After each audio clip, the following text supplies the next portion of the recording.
previously on ITW. Talk to you guys about using interactive whiteboards today. And I would start with this toolbar right here. You can see the toolbar over here. Talking about Black History Month is to incorporate social media into teaching Black history. This is a tool that you can use. We also have one for Twitter, so maybe you can have them. Tracks that you can take, for instance, the Underground Railroad, and you might go to Google.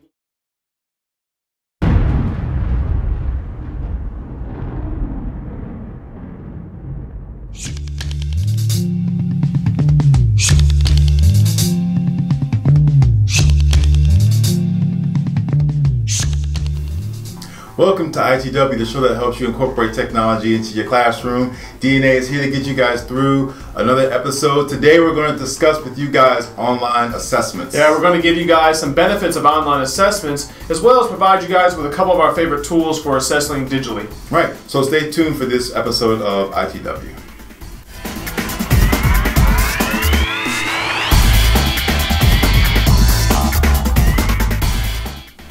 All right, guys, let's start with some of the benefits of online assessments. You know, first David, hold on. Before we get into that, let's explain what online assessments are, just to clarify for those who may not know. Yeah, good point, good point. I didn't even really think about that, honestly. My apologies to everybody. So online assessments are basically, measuring students' achievement digitally. Right, exactly. I mean, it could be anything from like a 2 to 3 question interest when students walk in the door, or could be 100 question summatives.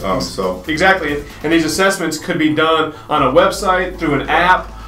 They could be done using the little response, right? Your interactive whiteboard. You know, when you go to that sports bar and you're trying to beat everybody at those questions. I know I get really worked up on those. That's okay. But let us explain what.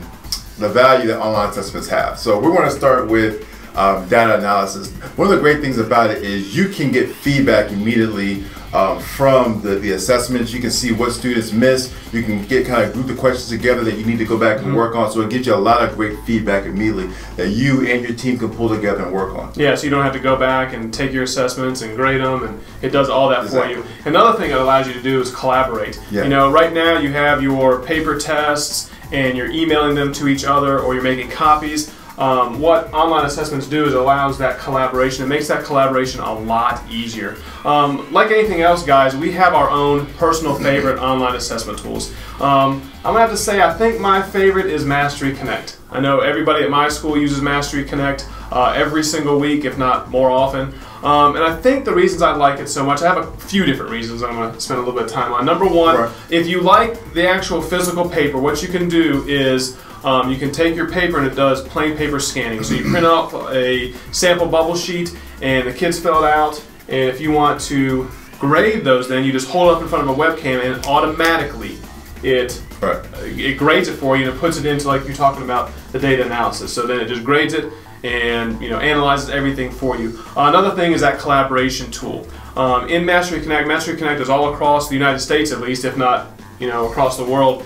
And it's just a website. You go there, and part of it's free. There is a paid version as well. So when you go on to Mastery Connect, you can look for assessments by standard. You can then, once you actually pick out a standard, what you can do then is drill down a little bit more. Let's say you want to see assessments by a state. So we're in North Carolina. I want to see a certain assessment by all the teachers in North Carolina. You can view that. Now you want to see all the assessments based on that standard from teachers in your district, so in CMS. Also, you can do it by the teachers in your school. So it's a great way to collaborate. Yeah, I think Mastery Connect is really good as well. But there's another one that I like called Socrative. I know a lot of teachers use it, and there's a couple things I like about it. Number one, it's very simple. It's very easy to use. I know when I was a tech facilitator, I showed it to one teacher. I said, go check out Socrative, and I didn't have to do much explaining. He went out, figured it out for himself. So it's a very simple tool to use. For those of you who aren't quite tech savvy, or you're not really comfortable with that, this is a good one to start with. When you go there, it's just Socrative.com. You can go there. It's very simple to figure out. And the other thing I like about it is that it's accessible from almost anywhere. There's an app for it on the iPad, or you can just go to a web browser, go to Socrative.com, and then you'd be able to create an assessment, pull up one that you've already created, have your students begin working on the assessments. You can get the feedback from the results, from the assessment, and then you can kind of work from there. So, it's access and its simplicity, I think, are some big advantages of using something like Socrative. So those are a few of our favorites, but here are a few other ones that we wanted to show you that you guys can also use for online assessments.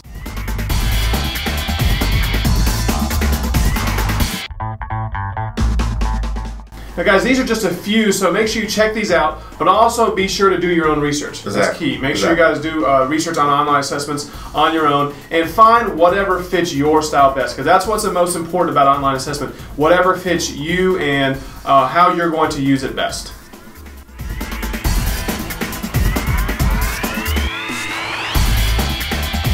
All right, are you ready? Alright guys, this week we're going to introduce a new segment to you guys called Rapid Fire. In this segment, Dave and I are going to ask ourselves as many questions as we can about online assessments. So we're going to put 90 seconds on the clock. Let's go. Let's go. Answer as many questions as we can, and we're off. David, what are some informal ways that you can use online assessments? Well, you could include questions as part of your instruction and track the results. It could be an entrance or exit ticket, or you could use it as part of your flipped lesson. Okay. Aubrey, your turn. What do you need to consider when selecting an online assessment? Well, there's plenty to consider, but where I would start is, number one, the kinds of questions that you can ask. Can you ask multiple choice? Can you ask true, false? Can you do free text questions? Things like that. I would also want to know what kind of devices the platform works on. You don't want to invest in a platform where students can't access it. Next question, David. Does online assessments allow for more student ownership? Absolutely. Depending on the platform you use, students can monitor their own progress. They can see the standards they need to improve on and concentrate on learning more on the standard to get to the mastery level. Your turn, Aubrey. Teachers still have to create the assessments on whatever platform they choose. So is it really saving them any time? Oh, definitely. It's absolutely saving time. It's not only saving them time, it's saving them paper as well. With online assessments, teachers, they won't have to worry about the printing of the test and the stapling and then distributing it out to everybody, and then you got to store it and grade it, all that stuff. It lifts the organizational burden off the teachers, so they don't have to worry about that.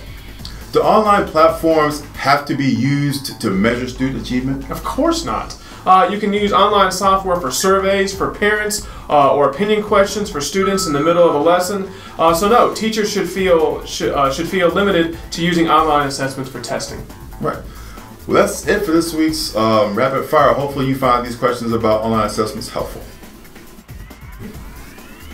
Alright guys, since this week's episode was about assessments, Aubrey and I thought that we would do a little assessing of ourselves. Exactly. But we need your help. We need you guys to let us know how we're doing. What are some things? Give us some recommendations. Let us know what's going on. And for your trouble, what we're going to do is we're going to pick two people. We're going to pick someone to win the Screen Beam and the Apple Volume Purchase Voucher, another $100 Apple Volume Purchase Voucher. So, Aubrey, what do they have to do to win? It's very simple. Just like you said, all we want is your feedback. We want to know your suggestions on the show, what you like, what you don't like, what you would like to see. So all you have to do is go to our YouTube video, put a comment down at the bottom, or you can go to Twitter and tweet us a comment about what you think about the show.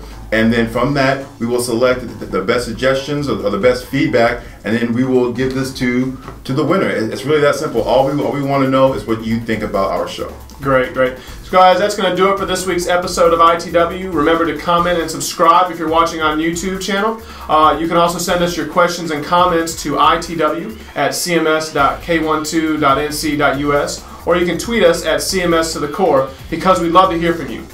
Thanks so much for watching, and make sure you guys tune in next week for another edition of ITW.